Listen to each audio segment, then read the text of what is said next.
Good morning, and welcome to St Andrews. What have I just read with Michael, with Malcolm? And with Jingle. Great. Excellent. So what we've read Deuteronomy. So we've moved from the Song of Solomon, which we had all last week, which was interesting, and now we're in Deuteronomy, that's the... is that the book of all the laws? Deuteronomy is a sort of combination of books of laws and history as well. All right. So it's Genesis, Exodus, Leviticus, that's really full of laws. That's the law one. Numbers, which is full of numbers and genealogies and law. Right. And a bit of history. Deuteronomy is a sort of summary of the Exodus. But also a giving of some of the laws, but it's a summary. I always think of the cat in Old Deuteronomy. Can you just sing it for us? No, I won't do that. That's one of the ones I can't quite remember. It was one of the important ones, wasn't it? It was the Old Deuteronomy was, I think, one of the major cats in T.S. Eliot's cats. Yes. So what's going on here? It's interesting. So it's sort of right at the very start, and Moses is. Let me just double check. So they've just arrived, and they're about to move on. And it's very interesting, this whole delegation thing as well in the second part of the reading, where it's too much to judge everyone, so you need to break it down into smaller groups.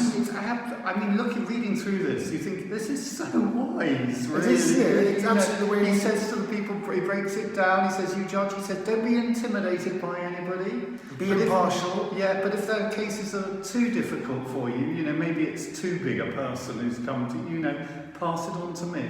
Right, and it's interesting because it's sort of the way that things work in society today, isn't it? I mean, we have laws, ways that judges work, from small courts up to bigger courts, and then it's the way we hope things work. The way we hope things work, but also the way delegation works in just about any company, isn't it?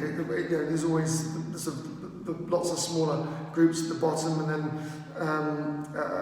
the command is split as it goes through the organisation.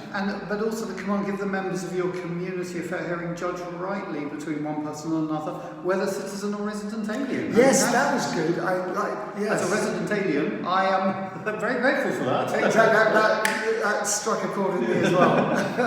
Indeed. And then they're about to move on. There was some stuff about moving. They've been there for 40 years. This is right at the end of Moses' life. Right, okay. Moses is about to die. It is almost, if you like, his summing up of the whole of the previous 40 years of the wanderings. And they are about to enter the promised land, the people are. Oh, okay. It says, "See, I've set the land before you. Go in and take possession of the land." Yes. That's the promised land, is it? And before they go in, they're just to remember and think through again the lessons they've learned over these last 40 years. Right. And God brought them out of Egypt and through the wilderness. Right. And go in. Interesting. Great. And why is that now? Is that why would they pick that? Any particular reason? I suspect we will now be reading through Deuteronomy. Okay. And it may just be that this is a good time. Exactly. Right. And then John 20, again another resurrection account. Have we? I feel like I've read more than 4 resurrection. I don't know exactly. There are resurrection. I think last week we were reading. Suddenly at the end of the week we were reading other people who Jesus raised from the dead. Jairus' daughter, the widow and named son, Lazarus, people raised from the dead. Today, maybe for the next few days, we're reading through John. I don't know, actually. We'll need to see what happens tomorrow. And I had a question from yesterday's readings in church. We read 1 Peter, didn't we? 1 Peter 1, which was a great reading about having faith and believing, right, without having actually seen him and receiving in the joy. And I had this. It's a silly question. It's like the evangelists are Matthew, Mark, Luke, and John. So why do we always think of Matthew, Mark, Luke, and John, and why isn't, for example, Peter? Well, interestingly, Mark's gospel is probably Peter's gospel. Oh! Mark wrote down, according to tradition, Mark wrote down what Peter said. Oh, okay. So Mark, who wasn't actually one of the apostles, wasn't one of the 12, wrote down, Matthew was an apostle. Luke wasn't an apostle. He wasn't one of the apostles, but he says he did a sort of historical research. Right. And Mark himself wasn't an apostle, but he wrote down, it said it was what Peter said. Right. and John, we believe, was the Apostle John. Right. So Peter talks about how we were eyewitnesses in his letters as well. But yes, Nicolette pointed that out. I'd never seen that, the link between the end of John where Jesus says to Thomas, "Blessed are those who have believed without seeing," and right. Peter, who writes to Christians and says, "You're the people who have believed without seeing." Without seeing, right. I thought that's lovely. I really haven't seen that connection. It was great. And it was amazing because when I read that question came, I said, it's interesting to know how the Peter isn't, but there's more, isn't one of the apostles, but these are more like letters. Yes, that's right. Letters to the church communities. Right. That makes sense now.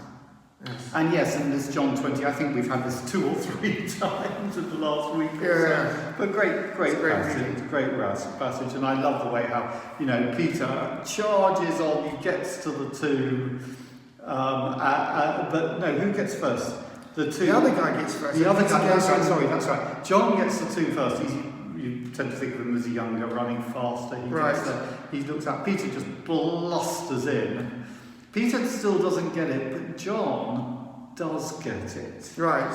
John understands. He's the one who just straight away believed. Yeah. So that's because there's a significance in the head linen being rolled up neatly, slightly aside. Well, the fact that the linen wrappings were there, because if the body had been stolen, somebody had come and taken the body, you wouldn't have unwrapped the body and then taken the body. You'd just taken the whole thing. You'd have just taken the whole thing. Yeah.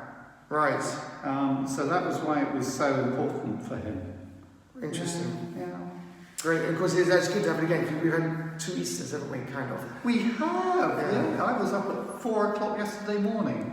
Yeah, because actually I came back on a train. Yeah, but you're normally up at 4 o'clock. For me, that's quite unusual. I came back. I think I got back about 1:30 or 2 on Sunday morning from St. Petersburg, from the late Sapsan, and your light was still on downstairs. I thought, gosh, Malcolm's up, and I thought, of course it's Russian Easter. He's out and about. I was out and about. Did you do that thing where you walk around the church? We did. It was lovely. It's great. Marley Wozniacki, just down the road. It was really lovely. It's beautiful. And then they invited me to their sort of breakfast afterwards. So that's great. But eating at 3:30 in the morning is really quite weird. Breakfast. Good hearty breakfast. Bless you. Excellent. Have a lovely day. And a great week. Thank you. Great. Okay. Bye. Bye-bye. Excellent.